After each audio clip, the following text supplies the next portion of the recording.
awaken us. Om Shanti, Shanti, Shanti. We're going to be playing a few selections from Swami Kriyananda's oratorio. Many years ago, he and many others went on a pilgrimage to Israel, and he felt deep inspiration when he went to the various places there in that holy country associated with Christ's life. And when he came back to the States, then he composed this oratorio, which again we're going to be playing just a few songs from. And this oratorio has been performed in many, many different spots in the world, and people have been deeply inspired. And so we hope you enjoy these songs, and then following, we'll have our meditation.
I was caught up in ecstasy. 'Twas a day sanctified by God. There He showed me the truths of heaven, truths which all seeking Him should know. How the soul made to live in freedom can reclaim its eternal right. How the night, born of our delusions, can be fired, blazing with His light.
rejected,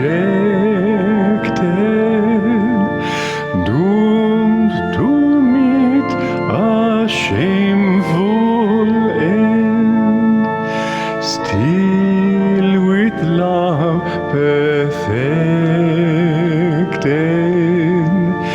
you remain our friend.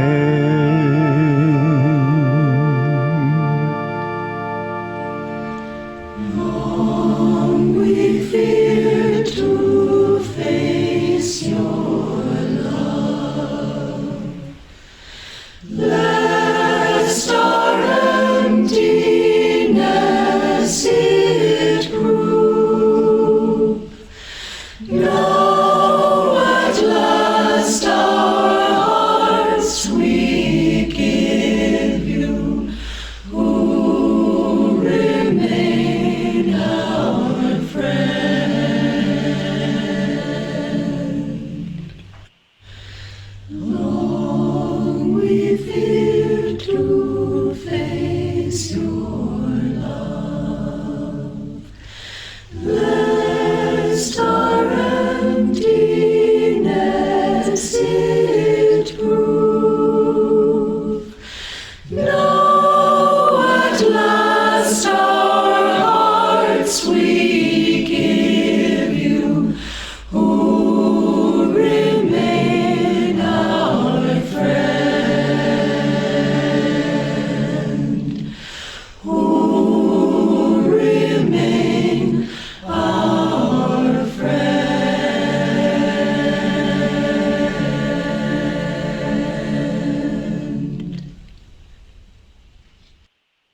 Now, in preparation for meditation, let's inhale, tense, and vibrate our bodies. Throw the breath out. Again. Tense and vibrate. Throw the breath out. And one last time. Tense and vibrate. Throw the breath out. This meditation will be about 10 minutes now. And let's dive deep within our souls and feel the vibrations of Christ, which are very, very strongly vibrating throughout the world at this very auspicious time of Easter. Drink and drink of His presence, His joy especially, and His love.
Om Shanti, Shanti, Shanti. This first reading is from Rays of the One Light, weekly commentaries on the Bible and the Bhagavad Gita by Swami Kriyananda, entitled Resurrection for Every Soul. Truth is one and eternal. Realize oneness with it in your deathless self within. The following commentary is based on the teachings of Paramahansa Yogananda. In the Gospel of St. John, chapter 20, we read the inspiring account of Jesus' resurrection. The first day of the week cometh, Mary Magdalene, early, when it was yet dark, unto the sepulchre, and seeth the stone taken away from the sepulchre. Then she runneth and cometh to Simon Peter, and to the other disciple whom Jesus loved, and saith unto them, They have taken away the Lord. Then the same day at evening, being the first day of the week, when the doors were shut, where the disciples were assembled for fear of the Jews, came Jesus, and stood in their midst, and saith unto them, Peace be unto you. The resurrection of Jesus, doubted by many, but affirmed by those who were close to him, was a miraculous event, though one not unique in history. For many great saints of other religions have appeared to their disciples after death. Sometimes their appearance have been, as that of Jesus was, in flesh and blood form, and not only in vision. Paramahansa Yogananda relates in Autobiography of a Yogi the account of his guru Sri Yukteswar's resurrection after his earthly passing. Miracles of this type are revealed only rarely to the masses, but accounts of them related by men and women of reputed truthfulness have inspired many devotees with faith in the reality of subtler than material states of existence. Resurrection, Yogananda explained, means transformation, ultimately, from any lower state of being into a higher one. Worldly consciousness cannot imagine such transformation except in terms of, perhaps, an improvement of the present mess of pottage with the addition of a new flavoring. Divine consciousness, however, is capable of taking the base metal of worldliness and transforming it into the spiritual gold of divine wisdom and love. In keeping with this truth, the Bhagavad Gita in the 9th chapter tells us, ye into this ill world are come, fleeting and false. Set your faith fast on me. Take heart and thought on me. Adore me. Bring offerings to me. Make prostrations. Make me your supremest joy, and undivided unto my rest, your spirits shall be guided. Thus, through Holy Scripture, God has spoken to mankind. And from Whispers from Eternity by Paramahansa Yogananda, entitled, Come to me, O Christ, as a divine shepherd of souls. O thou great lover of all torn brothers, an unseen monument of the mightiest miracle of love was established in every heart when the magic of thy voice uttered, Forgive them, for they know not what they do. O shepherd of souls, wandering hearts are seeking of themselves the one fold of divine devotion. We have heard the ever-calling music of thy infinite kindness. Our one desire is to find our home in thee, to receive the cosmic Father with the joyous open eyes of wisdom, and to know that all of us are sons of our own one God. Teach us to conquer the Satan of dividing selfishness, which prevents the gathering of all our brother souls into the one fold Spirit, calling to one another by the watchword, love him who loves you, and love all who love you not. Let us rally beneath the canopy of the universal oneness of the Christ.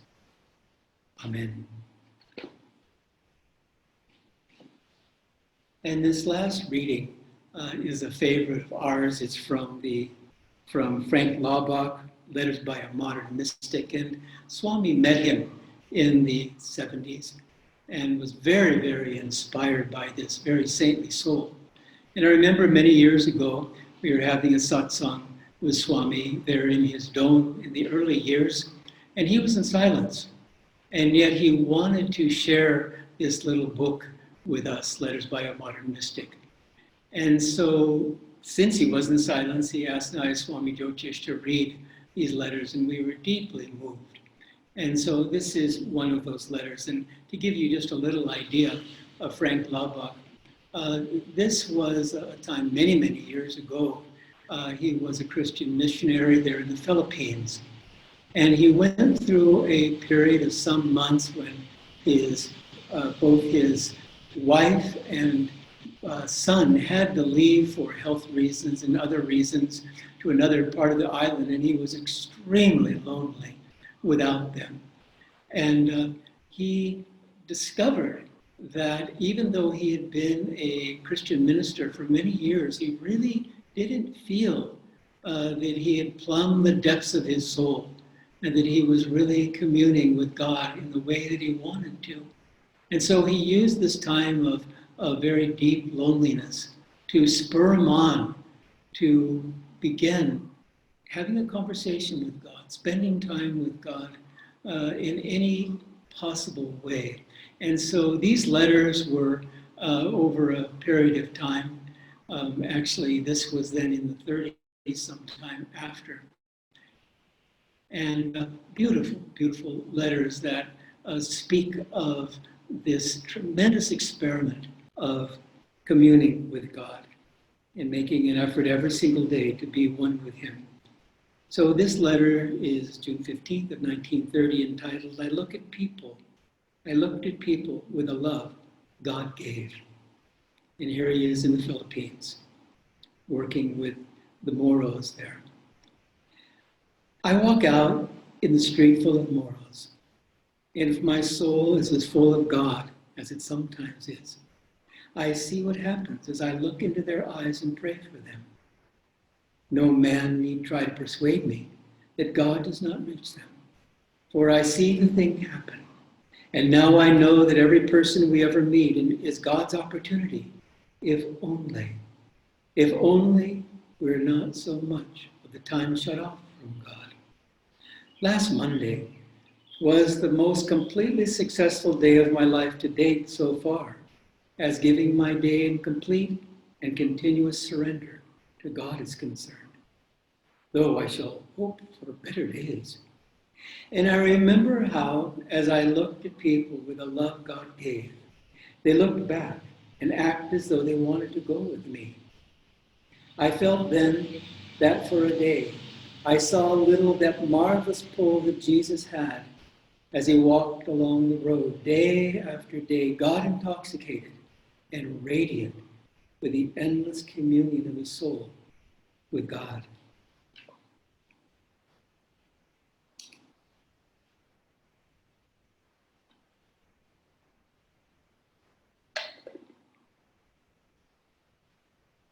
There's no coincidence that this time of international trial, we find ourselves at one of the most auspicious times in the year, Easter, the resurrection of Christ. And so that's, again, another very, very deep indication that Divine Mother is very, very keen now through this trial, you might call it a trial by fire, to bring us back home, to help us in every possible way, to not lose this opportunity. I was talking with a friend the other day, and she said she was talking to different Ananda people, and everyone seems to be doing fine. And this person also said that in talking with other friends and relatives, they were worried and concerned. And we shared that it was such a blessing to have an inner life, to be in a place in our spiritual evolution where we really, really and truly have our feet in both worlds, both in the divine, the astral worlds, where we spend as much time as we can communing with the great ones, which are there and of course everywhere. And here on this earth, doing what we can, praying for one another, anything possible to uplift people. And so, yes, no question that Christ 2,000 years ago underwent a suffering on the cross that we can hardly fathom. And yet, as Yogananda said, and such a startling statement this is that he didn't mind the crucifixion that much. This would have been for anyone, and including Christ in his humanity, something that was so excruciating, again, one can't even fathom the pain. And yet, what was his desire? And what did he say? Forgive them, Father, they know not what they do. He knew that those that were persecuting him, there they were in the depths of Kali Yuga, the darkest age of the cycle, and they didn't know who they had before him. All they knew is that this was a man, as far as they were concerned, that was a troublemaker because they felt threatened, challenged by him, as is the case with all great saints. Swami Kriyananda himself said that it wasn't easy being around Yogananda, and that his headquarters, Mount Washington and Los Angeles, in a way, and it was a hotel in the past, was like a hotel. People checking in and checking out, because it was difficult to be with this great soul, and at the same time, it was the most relishable. And those that were in tune, and those that were able to stay in tune with the great master, knew the precious gift that they had given in this lifetime, as is true of the close disciples of Christ. And what a beautiful thing that he did. There the disciples were, and these were highly advanced souls, all huddled together, fearing further persecution. And there Christ chose to come to them, not in vision, but in flesh form. Flesh and blood form. And it said that doubting Thomas, one of the, again, advanced disciples, could hardly believe his eyes. And so Christ said, come and touch me. And so the doubting Thomas touched then the living Christ and knew that this indeed was a gift of gifts, that Christ had come back to them, to this earth, after this tremendous trial, to reassure them that heaven was within, and that they too had a mission, which of course they did, to go throughout the world and to share the joy and the blessings of Christ's love. And Christ, as is true of all these great ones, is alive today as he was alive 2,000 years ago, because the torch of these blessings and these pure vibrations are passed on and on and on. That's why it was a joy for me today to read from Letters by a Modern Mystic by Frank Laubach, because he was a true child of Christ, so steeped in the vibration of the joy of Christ and the love of Christ, and the ability that he had to change the lives of those souls. In that community, there were people that were not happy to have him there. They had their own culture and all of those things, but they could not for a moment discount that they were in the presence of a very, very highly advanced soul, and he changed their lives. And he taught, extraordinary to think, 90,000 people. This was an illiterate people, where he was there in the Philippine Islands. 90,000 people he taught to read. And he did so many wonderful, wonderful things in various projects to uplift the community there, because that's all he cared about, was to give them Christ. And so the fruits of his experiment in spending time 24 hours a day with Christ praying to Christ, praying to God to use his mind and to filter through his thoughts and to express their love through his heart, all of that, so that not only would his life be completely transformed, but at the same time that he could be more and more a humble, dynamic, and pure instrument for Christ's love. And so for us, at this time, we want to do all that we can to rise to the occasion. And when things are extreme, this is the time to do just that, because in day-to-day life, there isn't always the incentive. As Swami Kriyananda said long back, he said that really, as much as he loved Hawaii, it wasn't the best place he figured to meditate. He said there were other places like California and of course India that were better because everything was so perfect there on the islands of Hawaii that you didn't have to really put out any energy. And of course, these great ones are dynamic vehicles for energy, and they inspire us again and again to be instruments for this dynamic energy so that we can reach the many, many people that are suffering needlessly. And so this is a time of real extreme, and it was really needed because let's face it, we know from living on this earth and from hearing the news and talking with our friends and relatives that we had gotten so far off the mark that really in some ways many had lost the purpose of life if they ever knew it. And so basically, Divine Mother, without a doubt, thought, well, what is needed now is an extreme measure.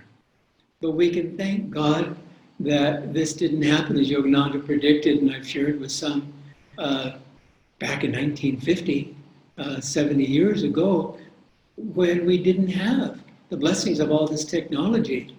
And so though in the beginning, when we realized that we were all going to be, as Roma loves to share, in seclusion, which we are, we didn't have to be thinking that this was going to be a limitation. Really, the fact of the matter is that Ananda Worldwide is able to reach many more people through this medium of the internet, and it's such a blessing for us to be able to continue the thread as we share with one another the inspiration of the presence of God. And so Easter, the time of resurrection, is perfect. What timing of Divine Mother? Absolutely perfect for everyone because so many are tuned in to this auspicious time. And so for us, we can use this time wisely, and we need to. Not just for ourselves and our immediate family, though that's important too, but for this world, and to carve out time. Many of us have a little bit more time, maybe not everyone, because people are working from home and working long hours and so forth. But nevertheless, the call is to banish time and space and make the time to go after God. As Yogananda said, the time for knowing God has come. And so if we find, and even as yogis and those in our life, that worries come and various thoughts of insecurity, whatever it might be, we have to be very strong and very, very steadfast in thrusting out any of these thoughts and concerns and replace them immediately is the ideal with positive thought and with hope and with prayer. And so put your own, when there are those times of insecurity that come again to all of us, when those times do come, then thrust them out and think more that this is the time now to send prayer to loved ones, to colleagues, and to this world at large. Because again, the need is very, very great. And so to meditate on Christ now at this time, It's not just the time of Easter, but it's really when these auspicious periods come, the Mahasamadhis of the great masters and so on. It fills the days, the weeks, and even the months, so we can spend this time in the vibration of Christ, such a great master, and meditate on his life. And his life was so varied, although he passed at a very early age, in his early 30s through crucifixion. Nevertheless, his time was extremely dynamic. And we can meditate on the miracles that he performed. And we can meditate on his fiery nature when he grabbed a whip and thrust out the money changers there in front of the temple. And we can meditate on those times when he was there with just a few people in helping them to see the light and to give them the experience of his presence. You know, like Chaitanya, and I love to read of his life, where shopkeepers, he would be going through the various villages, and shopkeepers, seeing him and hearing him, were so enthralled by his bliss and the beauty pouring forth from his heart and soul that they just closed up shop and left with him. Did they return? I don't know. Maybe some of them didn't. And so it is with Christ. Thousands followed him. It's true with St. Francis. Thousands followed him. Who can resist the magnetism of these great souls? Who can resist it? It's too powerful. And so for us, at this point where we find ourselves spiritually, it's time. The time is ripe for us to make a deeper commitment. It's always about that during these auspicious times, to make a deeper commitment to love God even more, to make a deeper commitment through our meditation for those that practice Kriya. The fruit of Kriya is joy, to tap into the joy of our own soul and to share that joy, because joy is the solution. Joy is God and God is joy. Joy is the solution for everything, absolutely everything that we find that we're facing. Because joy takes us on a trek beyond all troubles. Joy takes us on a trek beyond this body and personality, and joy takes us on a trek that we can spend time with the saints and with the angels. One time Ananda Ma, the great saint in the autobiography of the yogi who Yogananda met in the mid-30s, was asked by, when Yogananda was there present visiting India in 1935, was asked by a disciple if she could come to America. And she said, well, that would be fine. And then all the other disciples were so concerned and said that, excuse me, someone's trying to reach us with all this technology. So someone said that if she goes to America for about a band of 25, then we would all need to go too. And so then Anandamai consoled the person that was wanting them to visit the States. What an amazing experience that would have been. She says, I'm there already. And so it is, these great ones. We needn't be sad that we missed that time with Yogananda and these other great ones. Look who Yogananda sent in Swami Kriyananda. The soul, he said, would find God in this lifetime as he did, and very shortly we'll be celebrating too, is Mahasamadhi. What an amazing soul, and so connected with Christ and the great ones.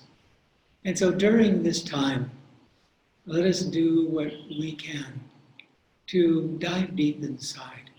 And again, not just for ourselves, but for everyone, because look around, whether it's people, that perhaps are in our own house or in our neighborhood or colleagues that we know.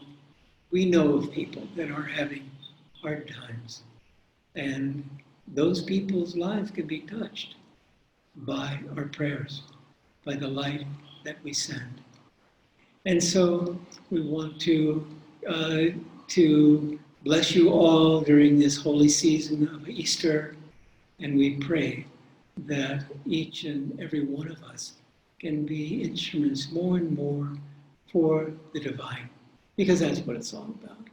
That's why we've come down to this earth, to share the presence of God and to commune deeply with God so that we can share that presence more and more. And so I want to close with an affirmation that we've been doing, Ananda International, and please repeat after me. This is a powerful affirmation for the upliftment during this time of trial. So let's begin. Repeat after me. God's light is within me and around me. With a sword of faith in my hand, with the love of God in my heart, I'm a warrior of light. I join my brothers and sisters everywhere to overcome fear with faith, hatred with love, and disease with health. Let us fill the world with God's light.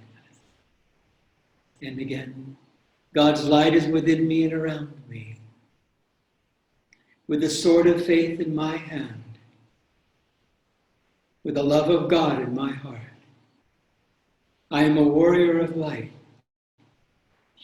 I join my brothers and sisters everywhere to overcome fear with faith, hatred with love, and disease with health. Let us fill the world with God's light. And a little quieter. God's light is within me and around me.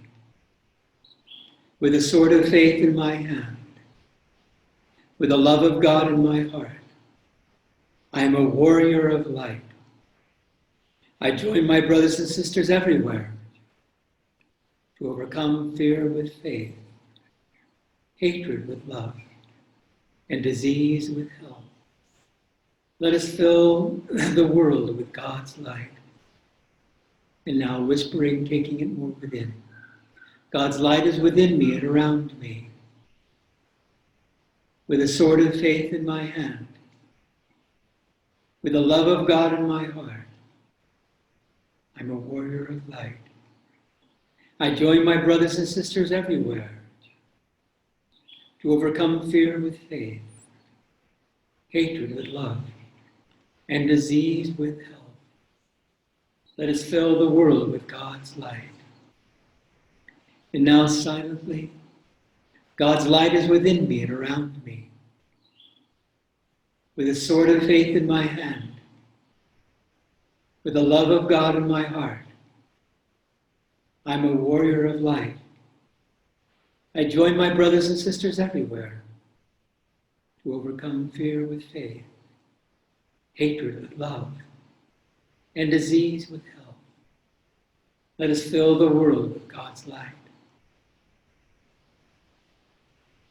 And now let's take some moments to close with healing prayers, and then we'll have a beautiful song of Swami's to close our satsang today, and then we'll have time to chat with all of you, which we very much look forward to. So, closing our eyes, let's be instruments for the light as we all are. And send waves of light with the spiritual eye that point between the eyebrows to our loved ones and family, filling their hearts, minds, and souls, their body temples with light and healing power. Friends and colleagues, send light to all those on our healing prayer lists. Send light that are to all those people that are experiencing this extraordinary trial by fire. Some, of course, who have passed, we can reach them too with our prayers.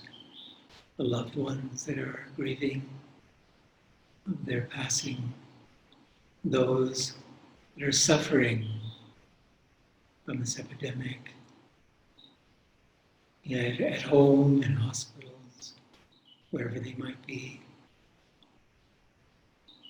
Let's send light to the world leaders that they may be instruments to do Dharma, to do the right thing, to use their intuition, common sense, and experience to help the many millions, truly billions of people on this earth in practical ways, in many ways to inspire and enrich their lives during this time of challenge. And let's further send this light to all of creation. Send this light out beyond this world, flooding distant galaxies, light and healing power. As Master said, there's many, many people living in planets. It's not just this Earth. Throughout the galaxies, they too can be reached by our light, aided by the omnipresence power of Christ and the Masters. And let's rub our hands together as we chant Om, send these blessings to all in special need.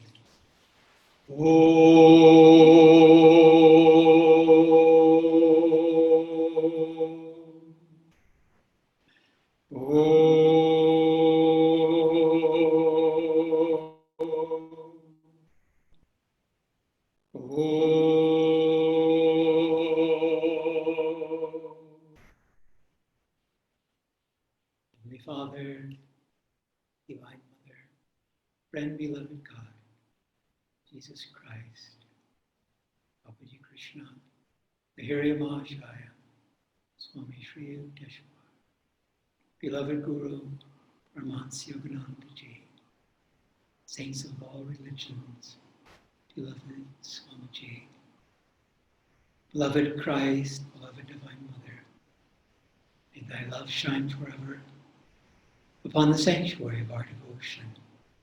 May we be able to awaken thy love in all hearts. And now, let's listen to this beautiful song of peace that Swami composed many years ago.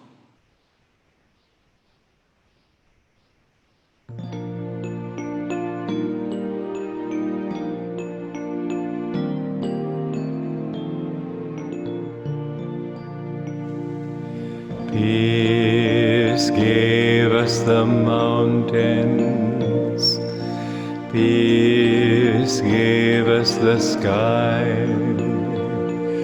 Nightly when starlight enfolds us, peace is its lullaby.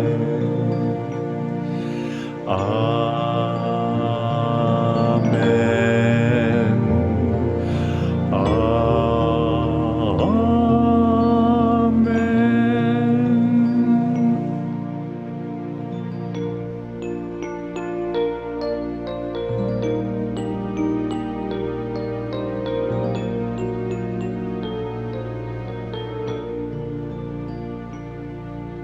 Peace gave us the morning, peace gave us the sun, bird songs that call us to welcome day and fresh labors begun.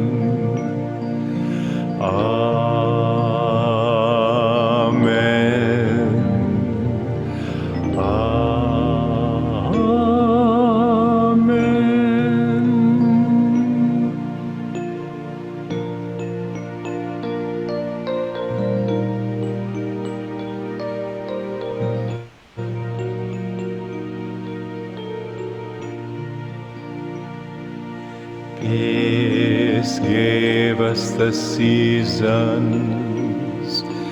peace gave us the rain, cool clouds that gather to bless us, mist hands that soothe away pain. Amen.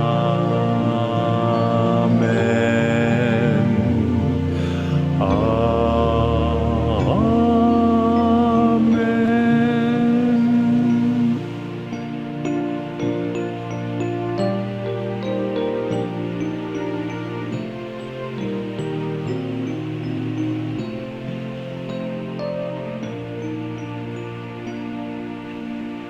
Peace gave us our heart's love. Peace gave us our smiles. Rays of thy presence within us. Light that all strife reconciles.